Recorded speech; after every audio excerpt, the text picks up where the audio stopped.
Yo, what's up, guys? So, first things first, holy hell. I just want to thank everybody for all the support on my other build video. God, we're already at 7,000 views. That's crazy. I think before that, my most views on a video was like 1,000, and then like I would average like 40 views. So, like, this is just crazy to me. I really appreciate all the support. We gained like 100 subscribers. It's just fucking awesome. Thank you guys so much. Yeah, I updated her all of her gear. I did so many tests. I'm sorry it took me a while to do this. I was doing a lot of tests, make sure I had the right build. I don't want people to get mad at me and stuff, you know what I mean? Without further ado, let's just get into this build video. I just wanted to make an update build video because the last one I made, I was only rank 2. But now my Peacekeeper is rank 5 and I'm able to get to 108. So I'm working on the Berserker too. I'm going to have a build with him probably in the next few days. It's just in case anybody plays as Berserker.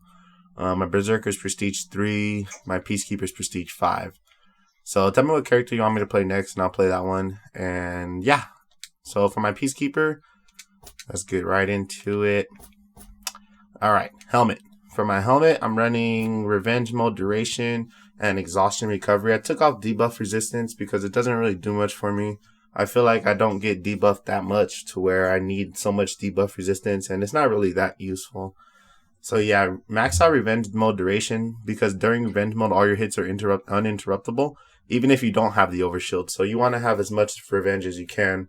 And then Exhaustion Recovery, that's just a given. You don't want to be, gasping for stamina and shit. So that's a given. For my chest piece, I'm running Max Sprint Speed and like 75% block damage. Execution Health Regen, we don't need because of one of the passives we run is going to be health on every kill. So you can really ignore the execution health regen. And if you have the time to execute somebody, 9 out of 10, you have time to go get some health or something. So yeah, we're going to ignore that one. We're going to get block damage, 75%, just because I feel like block damage isn't even that useful, to be honest. It does just a little bit more damage. Looking at it, it's not really noticeable. I have killed an Orochi before while he was blocking through his sword. So it's not that noticeable, but it does help a little bit. You can get them to critical, and when people are critical, they get kind of scared. So yeah. And sprint speed, that's a given. You want to be able to catch people. You want to be able to run out of fights if you're getting beat up and stuff like that. So sprint speed's a given. Let's go on to the arms. So for my arms, I'm running max stamina regen. Revive speed, I feel like is not that necessary unless you're just one of those people that loves getting revives. Then by all means, remove block damage resistance and get revive speed because that would be a better pick for you. But overall, I don't really, go for revives. And if I have time to get a revive, 9 out of 10, I have time to get the whole thing. But I have seen people run quick res and, it really helps. But for this build, we're not going with that. We're going to go with the most we can get out of the Peacekeeper. Just so you're doing better in those 1v4s, 1v3s, 1v2s. And hopefully you're winning your 1v1s. I don't know. Hopefully you are. So we're running block damage resistance and stamina regen. The stamina regen is so crucial to the Peacekeeper. You do not want to be gasping because you're so squishy. It's going to get you killed. So make sure you run the stamina regen. Block damage resistance is at 75%.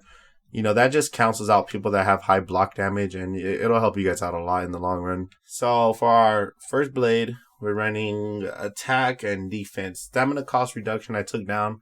I noticed with the stamina regen and the exhaustion recovery, it kind of balances out the stamina cost reduction. You don't really need that much stamina cost reduction.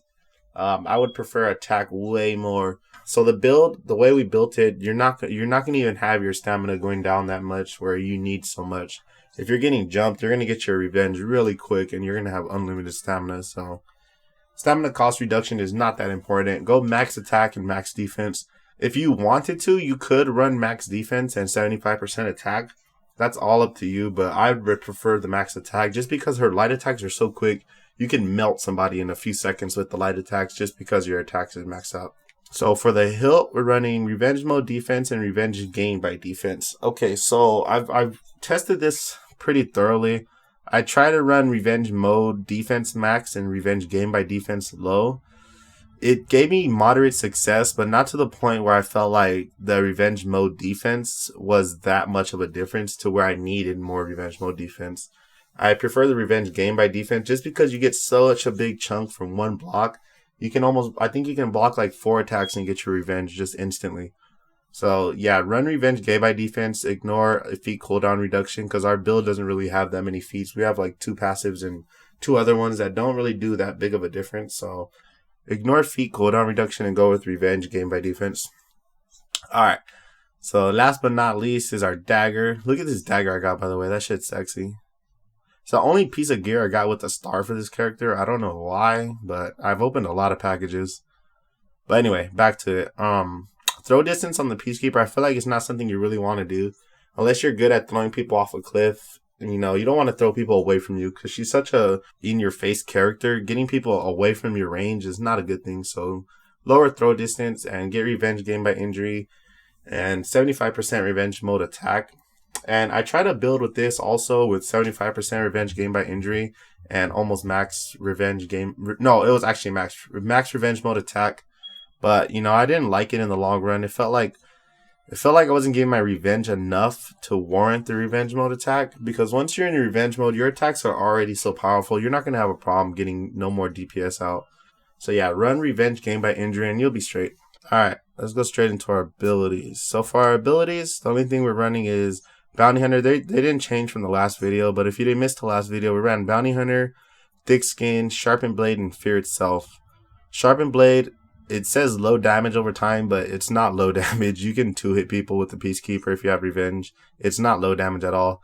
Thick Skin just gives you more defense on top of the sword defense that you got. And it really, really helps out a lot, guys. You need to run Thick Skin. This one, not that useful. Run Thick Skin with the Peacekeeper. She's already a squishy character, and you want to be as buff as possible. Bounty Hunter I run just because when you're in those 1v4, 1v3 situations, you're not going to be able to have time to get executions off, but from spamming your R1, R2, you will get a lot of kills off. And it'll be healing you while you're doing that, and it does make a huge fucking difference, guys. Trust me, it really does. And then Fear Itself, it just enemies around you have lower stamina regen and defenses. It just basically gives you a little bigger edge over people. Lower defenses is a good thing. And then the stamina, if they run out of stamina, they're really going to be in a bad position for a Peacekeeper with revenge mode active. So yeah, run Fear Itself.